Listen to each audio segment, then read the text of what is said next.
Hi, I am ELE125, the reporter number 3, and this is the continuation of the report about the post-war years, the vernaculars as media of instruction from the span of 1957 to 1974. Aside from the studies being mentioned by the first and the second reporter, there are also a study showing that even non-Tagalog children could be made literate in a shorter time in Filipino than in English. Given on the same day in 1961, children in grade 5 and 6 in 21 non-Tagalog provinces were given literacy tests first in Filipino and then in English. The topic for letter writing was the same. That specific literacy test aims to measure the reading and writing capacity of the chosen student towards the languages of English and Filipino. The letters were evaluated by these teachers with the use of a guide, and the average of the three ratings were considered as the final rating. The results were as follows. As we can see in the figure, Filipino language garnered the higher percentage of those who can write satisfactory letters with a percentage of 44.96 in grade 5 students. In English, it garners 42.36, which was lower compared to Filipino. In grade 6, on the other hand, Filipino garnered 58.21, which was higher compared to English, having the 52.46%. From the result, it can be seen that more children wrote satisfactorily in Filipino compared to English. Another investigation was conducted to determine the comparative efficacy or the effectiveness of the vernacular, Filipino, and English as tools of learning. The tests were administered in grade 4 classes in the provinces of Ilocos Norte, Nueva Ecija, Pampanga, Pangasinan, Batangas, Laguna, Quezon II, Albay, and Surigao. The test consisted of a very simple arithmetic problems exemplified as: how many feet does a carver have? There were 6 bananas on the table. I ate 2 of them. How many were left? 3 identical tests categorized into vernacular, English, and Filipino were given to the same children on the same day. The result of the test shows that the highest mean score was obtained by vernacular, second Filipino, and the lowest is English according to Malcolm 1965. The result of the research showed that school children, whether Tagalog or non-Tagalog, would become literate and would acquire the substance of education faster in the vernacular compared to Filipino and in English, because vernacular itself is the dialect that the child used to speak in his everyday life at home. From this finding, it was planned that the decision of the Board of the National Education to shift the medium of instruction from English to vernacular. The result also confirmed the decision of UNESCO in 1951 that the early education of the child should be in the language he was born so that he can acquire basic education faster. The result of the study yields criticisms because for some Filipino educators, they were unimpressed with the result, thinking that, in their opinion, the percentage of the literacy in the vernacular was not so convincingly significant as to show the advantages of learning in it over Filipino or English. Even if vernacular is the most effective medium of instruction, as stated from the result of the study, we cannot deny the fact that it can't outweigh the advantages of learning Filipino or English language itself. Joey V. Aguilar, one of the critics, had a credible explanation for this seemingly unencouraging result of the literacy test. He said that considering that grade 4 pupils were the products of implementation of the language policy, that is, they were taught without benefits of suitable teaching materials and by untrained teachers who lacked adequate motivation to test new ideas and whose only guiding motion was that native language was the most effective language with which to teach beginners. He raises the propositions, pointing out that there are other factors to blame why English and Filipino are less effective compared to vernaculars. During the annual convention of the Philippine Association of School Superintendents, some members maintained that children would automatically learn to read and write in their vernaculars even if Filipino was the medium of instruction, since all the Philippines language were similar structurally and even lexically. We know that our vernaculars and Filipino language has its relation because they have their similarities in regards to phonetics, morphology, and so on and so forth. In order to get an objective view of the contention that there was transfer in learning from Filipino to the vernacular, experimental classes were set up in some municipalities of non-Tagalog provinces of Camarines Sur, Negros Occidental, Ilocos Sur, Negros Oriental, and Pampanga from 1960 to 1964. Filipino was the medium of instruction in the experimental classes conducted in grade 1 and 2.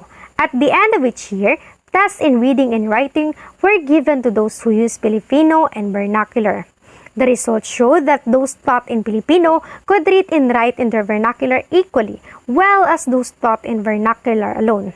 Transfer of learning in this case was possible because of the existence of the following. First, similar words or words common to both Filipino and the vernacular are existing. Second, both languages were phonetically spelled. Transfer in learning from Filipino to the vernacular was also supported by this another experiment. Tagalog was to be used as medium of instruction to grade 1 and 2 students in Bicol and Nueva Ecija in 1957. In 1963 to 1964, tests in reading and writing were administered, and the result of the test showed that a good majority of the children could read and write in Ilocano even if they were taught in Filipino. That was according to Manalo, 1967 to 1968. Since it was shown that the children would automatically become literate in their native language even if instructed in Filipino, this was a legitimate reason for considering the use of Filipino as the medium of instruction starting from grade 1 even in non-Tagalog areas. Aside from that, only one vernacular should be chosen as well. Another study was conducted in order to strengthen the credibility of the Swanson survey team because they believed that two-language setup was more favorable to learning than three-language setup. Two studies were utilized in order to prove this stand. The first one is that the result of the grade 4 national examinations given by the Bureau of Public Schools in 1961 and 1962. Second, the results of the test given to all grade 4 classes in the province of Camarines Norte in March 1963. The results revealed that in the first study, there are no significant differences between the two-language setup and the three-language setup. The second study took place in 5 municipalities in Camarines Norte where the children who uses Tagalog language uses the language setup and that children who uses Bicol dialect use the three-language setup. It fails to show significant differences in achievement between the children taught in two-language setup and three-language setup as well. The possible explanation for this phenomenon is that Filipino and vernacular are structurally similar. That was according to Manalo 1967. The reason why there are no significant differences because vernacular and Filipino are again structurally similar. The Cinco Report. The Board of the National Education was convinced that there was an imperative need for a revamp or reconstruction of the school system for the improvement of instruction. The language problem were tied up with the overall reform of education and that the only practical solution in sight was to overhaul the entire education system. The Cinco Report, or the committee that works under the Cinco Report, was under Chairman Vicente G. Cinco. In support to the preceding view, the Cinco Committee recommendation on the language reads, the recommended revised elementary curriculum, which aims at literacy for the masses, provides for courses in English, Filipino, the local vernacular, social studies, health and science, arithmetic and arts, physical education with the vernacular as medium of instruction and English as subject in the first two grades. Beginning with the grade 3, English becomes the medium of instruction and Filipino one of the subject. It is believed that vernacular will have been adequately taught for literacy purposes in 2 years so that there is no need to teach it beyond the second grade. The committee agreed with the Swanson survey team that English should be retained as the medium of instruction beginning in grade 3. It cited several factors which contributed to the unsatisfactory result in instruction in English, such as the following below. First, the reduction of time allotted to English in elementary and high school, the multiplicity of language offering, the lack of appropriate language materials, the apathy towards a more realistic approach to language teaching, the breakdown of teaching morale and of educational and moral values, and last but not least, unsatisfactory training given to prospective teachers. The committee, in order to address the following that they think they are lacking, proposed the following measures to be adopted. First, increase of time allotment for English. Second, revision of the curricula and instructional materials in English in consonance with trends in language teaching that linguistic research indicated should be taken. Third, the revision of teaching training curricula for English majors to acquaint them with various effective approaches to teaching at different levels. Fourth, maintenance of a strong and complete in-service training for teachers of English from elementary school to college. And last but not the least, requirement of annotated text and literature to provide background. Upon the submission of the Cinco report, the Board of National Education invited educationists, parents, leaders of business and industry, and other elements of the society to participate in the determination of the policies for Philippine education based on the Cinco report. This is a positive view because it provides transparency to everyone or every element of the community. The report had been released to the general public through the mass media and became the subject of comments, news reports, editorials, and discussions. Comments about the Cinco reports. Sectors of the community of education voice out their thoughts and comments and their opinion about the Cinco report. One of these are the Philippine Association of School Superintendents. According to them, the 1957 revision on language should be given enough time to prove their worth. The weaknesses of the triangular setup discovered could be strengthened without making drastic change.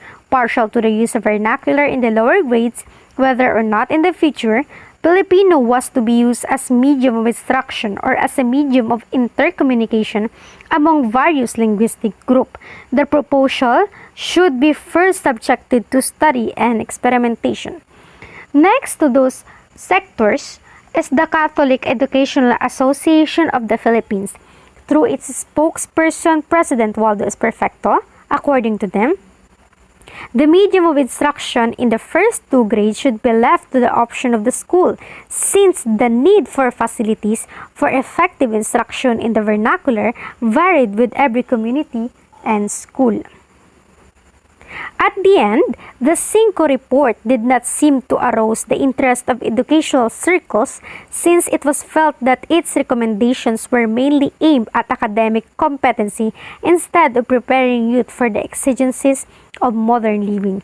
We can also notice that most of the opinions expressed by the community of education were trying to criticize the Cinco report.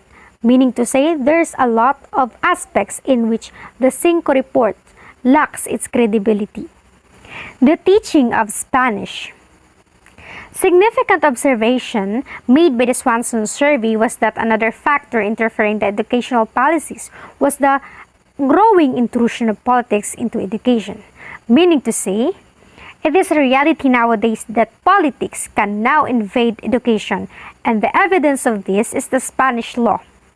The Spanish law was suddenly enacted one day in 1957 that leads parents, students, and even educators to voice opposition to it and even petition the President of the Philippines, urging him to veto the bill. But it became a law nonetheless. They weren't able to reject this bill because it turns out to be a law. What is Spanish law? It provided that Spanish should be required subject in all universities and colleges, public and private, and that students taking such courses, specifically law, commerce, liberal arts, foreign services, and education, were required to take at least 24 units. This program included the teaching of some works and speeches in Spanish of great Filipinos like Rizal, Mabini, Apostol, Palma, and other literature under the language of Spanish. The general dissatisfaction over the Spanish law precipitated the Board of the National Education on April 2, 1959 to instruct the Committee on Spanish to drop a revision of the Spanish law, which was not being pushed through since the members had instead created a committee to study the status of the teaching of the Spanish and its effect upon the students and parents. Antonio Isidro was appointed as chairman of the committee which studied the status of teaching of the Spanish. The study of the teaching Spanish revealed that the Spanish law did not accomplish its objective of teaching students how to speak Spanish, meaning to say, it doesn't end up being effective. It did not enable students to understand and appreciate the ideas and lofty ideals of Filipino heroes and leaders of thought. Students would rather read this masterpiece and the English translation. Next, the additional units in Spanish overcrowded the curriculum and deprived the students of adequate time for thorough study of each of the subjects. This Spanish law just turns out to be a burden for students. Last but not least, the additional units in Spanish enormously increase the cost of education without advantage to the students in terms of ability to speak Spanish. Spanish law ends up being not effective to the learners.